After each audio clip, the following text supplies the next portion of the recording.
So hi friends, welcome to our channel. నా పేరు భీమన్న, మీరు చూస్తున్నారు బావుల పంప్స్ అనమాట. సో ఫ్రెండ్స్, నిన్న అయితే మీకు ఎట్లకి ఒక వీడియో అయితే చేయడం జరిగింది కదా, కోళ్ళు చనిపోయింది అనేసి. సో ఈరోజు కూడా చాలా భయపడి నైట్ అయితే పడుకున్నాను. కానీ దేవుడి దగ్గర అయితే ఎటువంటి ప్రాణ నష్టం అయితే జరగలేదు. సో అన్నీ అయితే బాగానే ఉన్నాయి. కాకపోతే భయం వేసింది, ఇదేంటి ఈ టైంలో సిఆర్డీనా లేదంటే ఏమైనా ఆర్డీనా లేదంటే సడన్గా ఏమైనా జరుగుతుందో, మొత్తం చనిపోద్దని భయపడిపోయాను. సో ప్రస్తుతానికి అయితే బాగానే ఉన్నాయి. ఓకే, నేను ఎర్లీగా లేచిన వెంటనే నేను ఏ విధంగా నా కోళ్ళని చూసుకుంటాను, ఎలా కాపాడుకుంటున్నాను అనేది ఈ వీడియోలో మీకు చూపిస్తాను. ఓకేనా, ప్రజెంట్ లేచిన వెంటనే అయితే నేను షెడ్ క్లీనింగ్ చేసుకుంటాను, అది ఒకసారి మీకు చూపిస్తాను. ఓకేనా, ఇది మన చీపురు అన్నట్టు. ప్రజెంట్ మనకు ఈ షెడ్లు ఉన్నాయి కదండి, ఇదొకటి, ఇదొక షెడ్, ఈ మూడిట్లు కూడా మనం క్లీనింగ్ చేసుకోవాలి ఫస్ట్.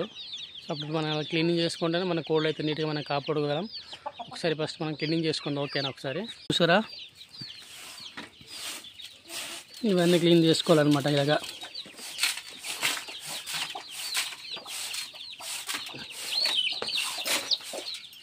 ఇవన్నీ చూడండి, చెత్తగా అయిపోయినాయి మొత్తం అన్నీ. వారం రోజులంతా ఇవన్నీ మనం తుడవలేదు, బట్ జస్ట్ ఇక్కడ ఓన్లీ ఫుడ్ మాత్రం పెడుతున్నాం. సో దానివల్ల క్లీనింగ్ చేయలేదు. ఇప్పుడు క్లీనింగ్ చేసుకుంటాను. ఓకేనా, క్లీనింగ్ చేసిన తర్వాత మళ్ళీ మీకు మళ్ళీ చూపిస్తాను. చూడండి, ఇప్పుడు క్లీనింగ్ చేసిన తర్వాత మొత్తం అన్నీ ఎలా అయిపోయింది. సో కొంచెం క్లీనింగ్ అయిందనమాట. సో డస్ట్ అయితే ఇంత అవుతుంది చూడండి. సో అంత డస్ట్ పెట్టుకొని మనం షెడ్లో నడుపుకుంటే మన కోళ్ళు ఎలా బాగుంటాయండి.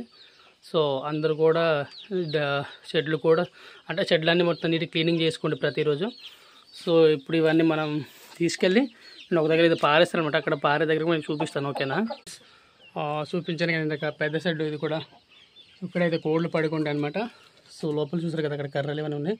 సో ఇది కూడా క్లీన్ చేయాలి.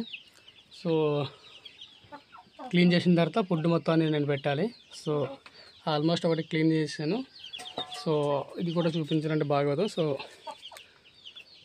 ఇది మా మిస్సెస్ ఆల్రెడీ తుడిచేస్తుంది, నేను అది క్లీన్ చేశాను కాబట్టి ఇప్పుడు మేత అయితే మనం పెట్టుకుందాం. ఓకేనా, ఎలా మేత పెట్టుకోవాలి, నేను ఏం మేత పెడుతున్నాను, అలా పెట్టడం వల్ల మన కోళ్ళు నిలబడుతున్నాయా లేదా అనేది ఒకసారి లాస్ట్లో ఎండింగ్లో మీకు చెప్తాను. ఓకేనా, ఇది ఒక నేను ప్రయత్నం చేస్తున్నాను అనమాట. ఒక ప్రాక్టికల్గా చేస్తున్నాను. ఇలా చేయడం వల్ల కోళ్ళు నిలబడితే సో ప్రతి ఒక్కరికి ఈ విధంగా చేయమనేసి నేను అంటాను. ఓకేనా, ప్రజెంట్ మనకు పిల్లలు కొత్తగా పేల్చింది కదా, ఆ పిల్లలకి అయితే జస్ట్ రైస్ అండ్ సోడ్లు అయితే పెట్టేద్దాం ప్రజెంట్. సో ఈ కొంచెం ఒక నెల రోజులు అవుతుంది. సో ముందు వాటికి అయితే పెట్టేద్దాం, తర్వాత మిగతా వాటికి పెడదాం. ఓకేనా, చూస్తారు కదా, ఇప్పుడు పెడుతున్నాను. ప్రజెంట్ ఇవి రీసెంట్గానే దింపాను అనమాట. 9 పిల్లలు పేల్చింది. సో వీటికి అయితే పెడుతున్నాను. సో నెక్స్ట్ వేరే వీడియోలో ఎండ్ అయిపోతుంది. సో ఫ్రెండ్స్, కొంచెం సపోర్ట్ చేయండి నా ఛానల్ని.